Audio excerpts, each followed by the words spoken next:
Voilà. Voilà, on va ouvrir l'épître de Romains à chapitre 3, et à partir du verset 21. On fait une courte lecture.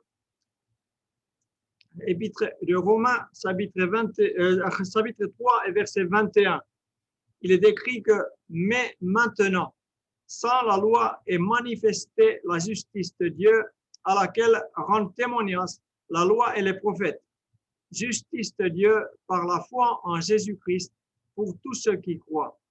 Il n'y a point de distinction, car tous ont péché et sont privés de la gloire de Dieu, et ils sont gratuitement justifiés par sa grâce, par le moyen de la rédemption qui est en Jésus-Christ. » Amen. Gloire à Dieu. C'est un beau verset. Et souvent nous citons, surtout nous qui évangélisons et nous qui essayons d'expliquer la nature de l'évangile, nous voulons expliquer voilà, que tous ont péché. C'est vrai que jusqu'à maintenant, dans l'épître aux Romains, l'apôtre met l'accent que tous ont péché et il n'y a aucune échappatoire pour qui que ce soit, ni pour juif, ni pour un non-juif. Mais tous ont péché. Et même avant que la loi se soit manifestée, les gens étaient déjà les pécheurs. Même normalement, quand il n'y a pas de loi, on ne peut pas transgresser la loi. Mais il y a eu déjà le péché. Comme notre premier arrière-grand-père Adam, et il n'y avait pas de loi, mais il y avait la parole de Dieu. Et bien sûr, Adam, il est allé contre la parole de Dieu et il a commis un péché. Et par la suite, tous les autres, ils ont péché. Donc, l'apôtre Paul met bien l'accent. Et là, vraiment, il a préparé que toutes les consciences soient quelque part coincées par la parole de Dieu, par ses convictions, qu'il n'y a aucune échappatoire. On est tous sous le jugement de Dieu. Et même si tous n'ont pas péché de même façon comme Adam. Et on a différents niveaux, différents degrés du péché, mais il n'y a pas de différents degrés de conséquences du péché.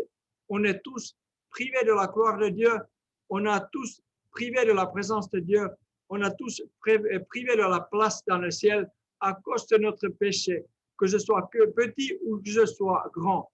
Donc, on est tous dans le même niveau, même le pire criminel au fond de la prison et ceux qui se prétendent être justes, ils n'ont jamais commis une grande infraction, une grande péché dans leur vie, mais devant Dieu, il n'y a aucune justification, il n'y a aucun prétexte ou excuse. On est tous péchés et privés de la gloire de Dieu. Et on pourrait demander, c'est quoi cette gloire?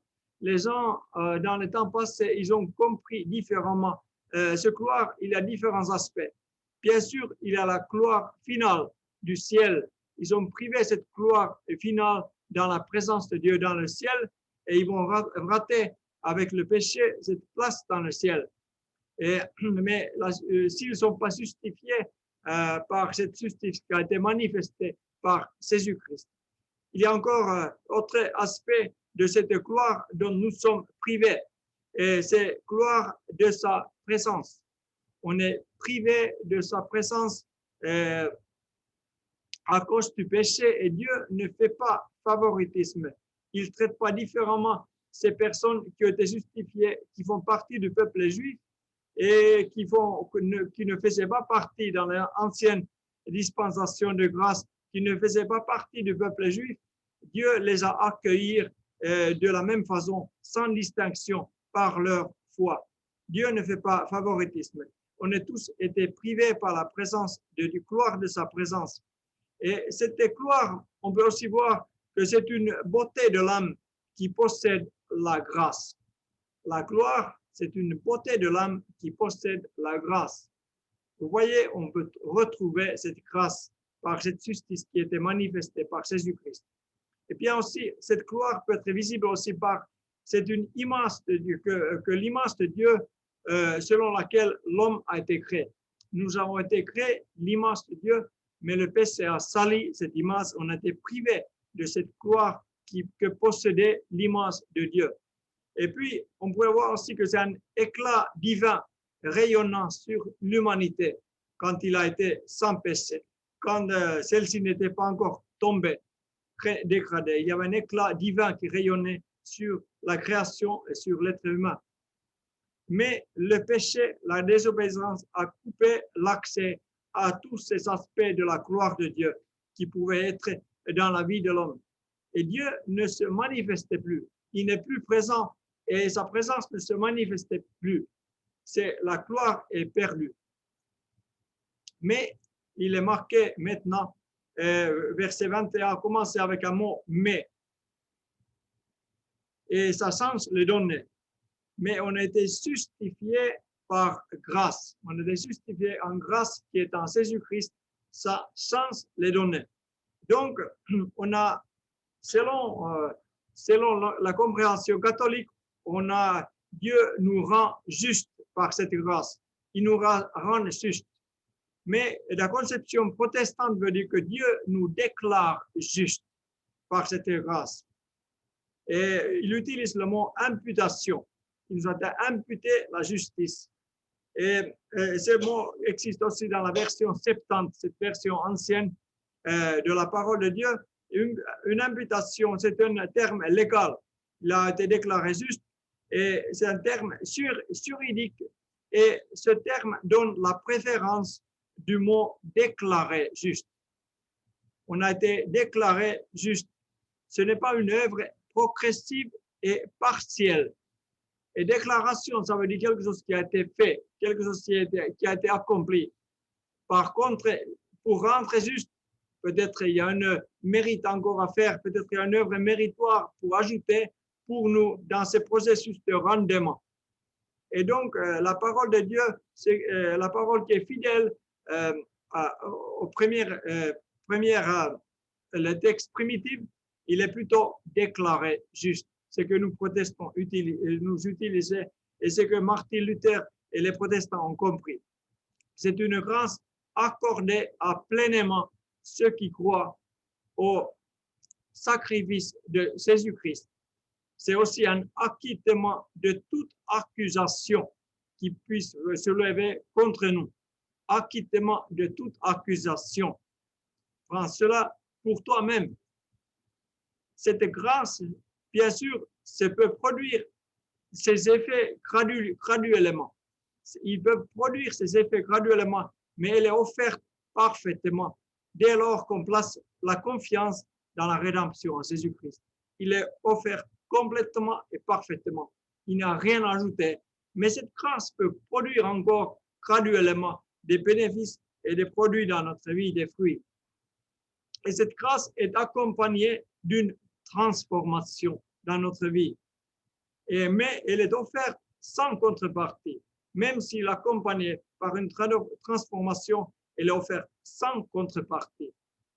Une faveur qui est imméritée et personne ne peut se glorifier de cette grâce parce qu'il est offert sans contrepartie. Donc la gratuité de cette grâce est totale. L'homme qui est sauvé aimera Dieu en récompense. Mais car à la rédemption, le rançon a été versé pour libérer le prisonnier. Donc c'est un cadeau inestimable de Dieu qui nous a été donné. Ce n'est pas la promesse d'une vie facile. Ce n'est pas la promesse d'une vie facile, mais c'est la promesse d'une entrée dans une vie sous la bienveillance divine, sous la présence avec la présence divine. Et cette vie est centrée sur Jésus-Christ qui a acquis cette grâce pour nous. Et donc, ce mot que l'apôtre Paul utilise, la justification qui a été imputée, c'était déjà connu au récepteur de ce texte. La justification se faisait au palais de justice, justification. Et la rédemption, qui est bien proche à cette conception, la rédemption, ça se faisait au marché des esclaves. Et puis, l'expiation, ça se faisait dans le temple juif. Ils étaient bien compris, ce texte, car dans ce lieu d'expiation, des victimes propitiatoires étaient offertes. Et c'est une image qui est présente dans l'Ancien Testament. Et les récepteurs de ce texte juif, ils ont bien connu le propitiatoire qui était présent dans le temple. Et sous ce propitiatoire, il y avait les tables d'alliance, les tables de la loi. Et ces tables étaient si souvent violées par le peuple. Et maintenant, ils étaient couverts par le propitiatoire. C'était une image forte pour nous, car sur cette propitiatoire, il y avait des traces du sang. Parce que sur ce propitiatoire, chaque année, des victimes étaient offertes pour le péché. Et des victimes, il y avait du sang qui coulait. Et cette trace du sang ne devait être jamais effacée. Il était là comme un témoin, les traces de sang sur la propitiatoire qui était avec contact lien avec la table d'alliance. Parce que c'était cette table d'alliance, cette table de la loi qui était violée par le peuple. Et ces mêmes traces de sang qui parlaient là pour la justification de ce même peuple qui par la foi ont offert ces sacrifices. C'est faisant preuve d'un sacrifice présent. Quand la loi a été agressée, la loi qui a été violée, un sacrifice, la rédemption était présent par cette trace de sang et ce sacrifice qui a été présenté selon la loi de Dieu. C'est un symbole et préfiguration du Christ qui a offert son sang sur la croix. Et certainement, cette colline de Golgotha, cet rocher était marqué aussi par des traces de sang parce que c'est un lieu du carnage là où il y a des gens étaient tués, exécutés. Et cette trace du sang de Christ, c'est le seul possible fondament pour la réconciliation entre l'homme et Dieu. Le sacrifice, pourtant, ne changeait pas la faveur de Dieu, ne changeait pas Dieu. Il ne changeait pas la disposition de Dieu envers des hommes. Mais ce sacrifice de Jésus-Christ permet aux hommes de saisir la grâce. C'est une conviction de la part de Dieu. C'est une preuve d'amour de Dieu. C'est une preuve de son acceptation. Il a ainsi montré son amour et sa grâce envers nous, afin que nous puissions le saisir. Verset 25 dit que Dieu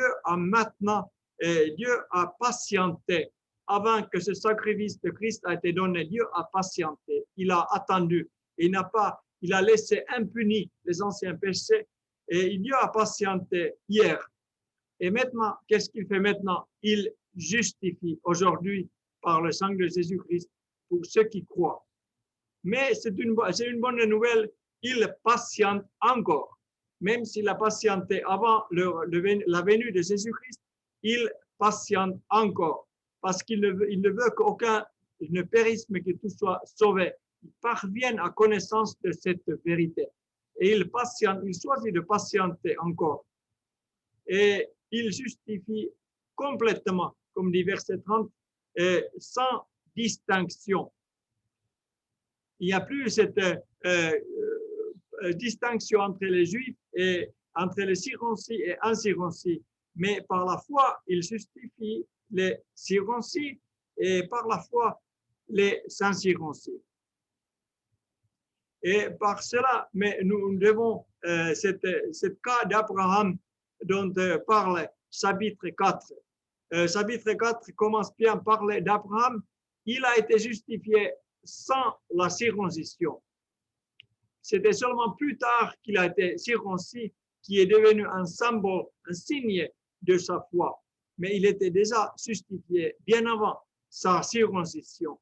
Donc le cas d'Abraham montre que cette justice lui a été imputée pas par la circoncision, ni par la loi qui n'existait même pas, mais par la foi en son Dieu. Sans aucun mérite. Sa confiance en Dieu, qui était obsédé de sa foi, a provoqué cette faveur de la part de Dieu. Il a été appelé ami de Dieu. Il a reçu cette amitié de Dieu parce qu'il a cru. Et en réponse de sa foi, il a obtenu une justice parfaite.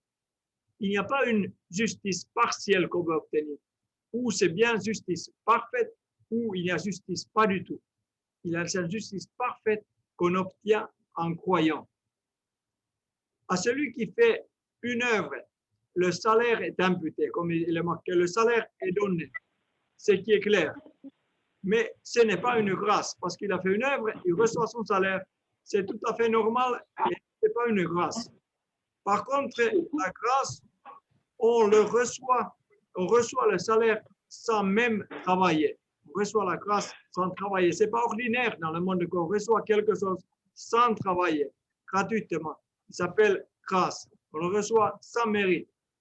Et la foi produira ses œuvres qui sont fondées sur cette grâce, mais elle ne s'appuie pas sur elle. La foi produira les œuvres dans la vie de celui qui l'a, mais elle ne s'appuie pas sur ses œuvres, elle s'appuie sur la grâce. Il y a un homme important dans le monde catholique, qui est un théologien qui s'appelle Thomas d'Aquin. Les catholiques disent Saint Thomas d'Aquin. Et il a fait cette déclaration: en croyant en Dieu qui justifie, il se soumet à cette activité justifiante et en reçoit l'effet. C'est une belle expression. En croyant à Dieu qui justifie, il se soumet à cette activité justifiante et en reçoit l'effet.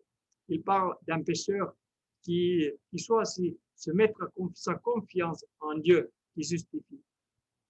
Chapitre 4, il y a un autre exemple, un autre témoin qui parlait après Abraham, qui était un modèle d'une personne incirconcis, qui est devenu le père d'un grand nombre. Il est question aussi de David, le roi David, verset 6. Il est un témoin de cette grâce en étant circoncis. David était bien circoncis, faisant partie du peuple juif. Et David a connu le bonheur de l'homme justifié, pécheur justifié. Verset 7. Donc, également disponible pour incirconcis. Abraham. Abraham n'était parfait et n'était pas parfait, mais il était justifié par sa foi en Dieu. David n'était pas parfait, mais il a été justifié comme une personne circoncise et par sa foi en Dieu. Cette justice de Dieu qui est égale à non-imputation du péché. David dit que heureux l'homme à qui Dieu n'impute pas son péché. Il a dit par l'expérience. Il a lamenté à cause de son péché et il s'est galéré, mais Dieu l'a pardonné. Dieu lui a pardonné et il a dit que bonheur à l'homme, heureux l'homme à qui Dieu n'impute pas son péché, qui ne reçoit pas le salaire de son péché. Et c'est ainsi qu'on devient héritier de Dieu, l'héritier de Dieu. Abraham était l'héritier, David était l'héritier de Dieu, et la plupart d'entre nous, nous sommes des héritiers de Dieu par notre foi. Et nous sommes devenus descendants d'Abraham par la foi, pareil qu'Abraham a eu. Et cela ne s'obtient pas par la circoncision, mais par la justification, par la foi qu'Abraham a reçue. Son nom n'était pas toujours Abraham, il était Abram. Abraham, il s'appelle, avant de recevoir ce nouveau nom, Abraham, il s'appelait Abram. Quelle est la différence entre ces deux noms? Verset 18, il est marqué qu'il est devenu le père d'une multitude. Mais ce nom Abraham, qui était le premier nom de notre Père de la foi, il s'appelle tout simplement le Père. Il était le Père, et évidemment le Père d'Israël, mais une fois que Dieu a honoré sa foi, il lui a donné un nouveau nom, le Père de la multitude, celui qui veut dire Abraham, le Père de la multitude. Donc, quelle est la différence? On voit que si Dieu n'avait pas voulu inclure et bénir les nations, les multitudes, les nations, à travers Abraham par la foi en Jésus, il n'y aurait pas eu le changement de ce nom Abraham. Mais maintenant, il y a eu le changement de ce nom. Le Père, simplement d'Israël, simplement des patriarches, il est devenu le Père des multitudes, le Père de toutes les nations. Parce que par Jésus-Christ, il a voulu accueillir toutes les nations. Par justement, Père, postérité d'Abraham, Il est devenu le père d'une multitude. Et la nature de sa foi, pourquoi on voit cette qualité qu'il a eue? Pourquoi Paul fait référence justement à cette chose? Parce que la nature de sa foi faisait espérer contre toute espérance. Verset 18, chapitre 4. Espérant contre toute espérance, il crut, en sorte qu'il devint père d'un grand nombre de nations, selon ce qui lui avait été dit, telle sera ta postérité.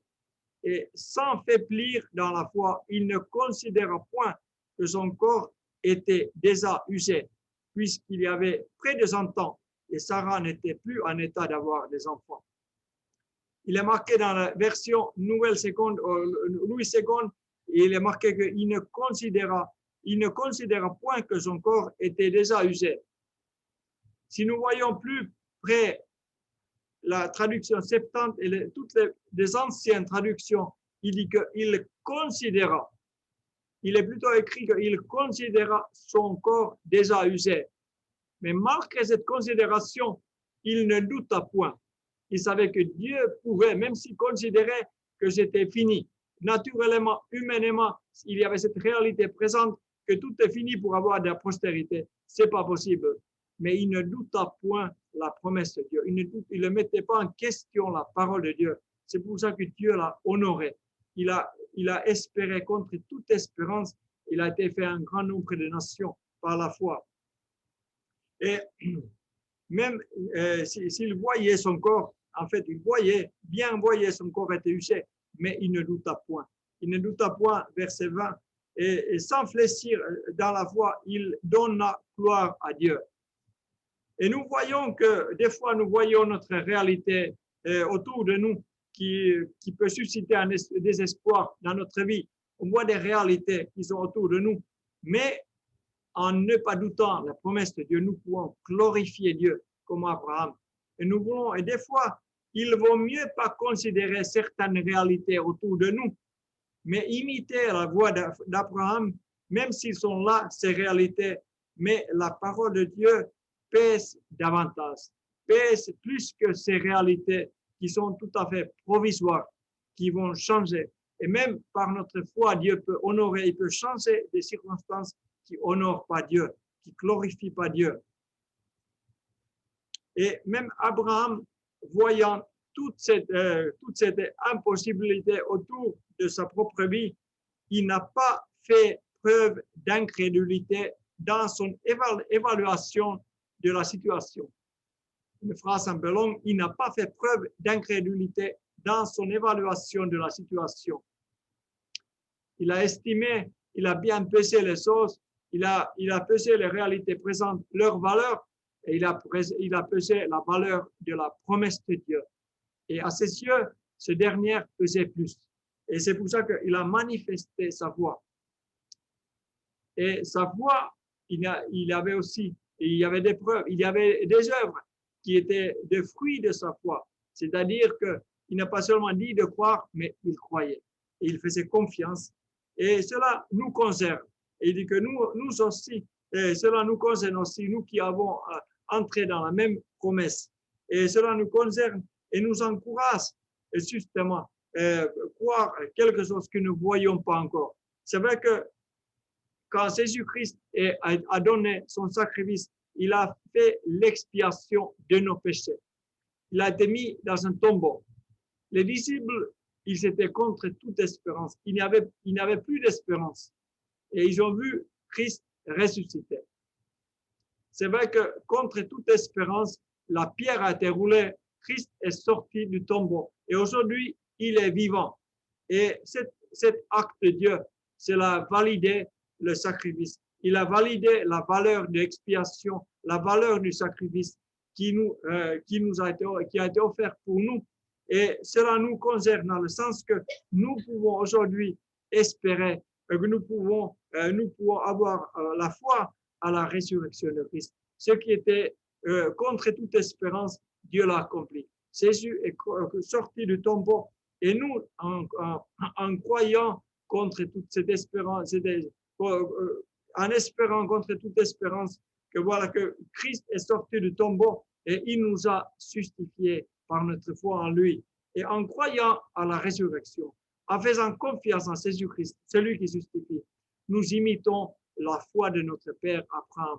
C'est pour ça que ce soir, je t'invite vraiment à faire confiance en Dieu, croyant à cette justification que Jésus a accompli parfaitement et complètement et une fois pour tous.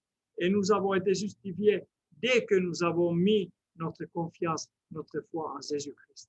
Et si ce n'est pas ton cas encore ce soir, tu peux le faire maintenant. Faire un acte de foi, dire Jésus, je sais pas que ma foi, mais j'ai douté, mais Seigneur, je ne veux plus douter. Je vais être comme mon père Abraham. Je vais mettre toute ma confiance en ton sacrifice et je vais laisser cette trace de sang de Christ me parler et encore me faire confiance dans l'œuvre de Dieu dans ma vie. Que le Seigneur te bénisse. Seigneur, merci pour ta parole, Seigneur. Merci pour les promesses. Merci pour cet épître qui nous a été laissé, qui parle d'une justice parfaite, qui a reçu sans mérite comme un cadeau pour nos vies, Jésus. Combien je peux te glorifier, combien je te vois émerveiller toi, mon Seigneur et mon roi qui m'a justifié, Seigneur. Merci de bénir mon frère et ma soeur ce soir, Seigneur. Merci pour cette sacrifice merveilleuse. Merci pour la résurrection dans le nom puissant de Jésus. Amen.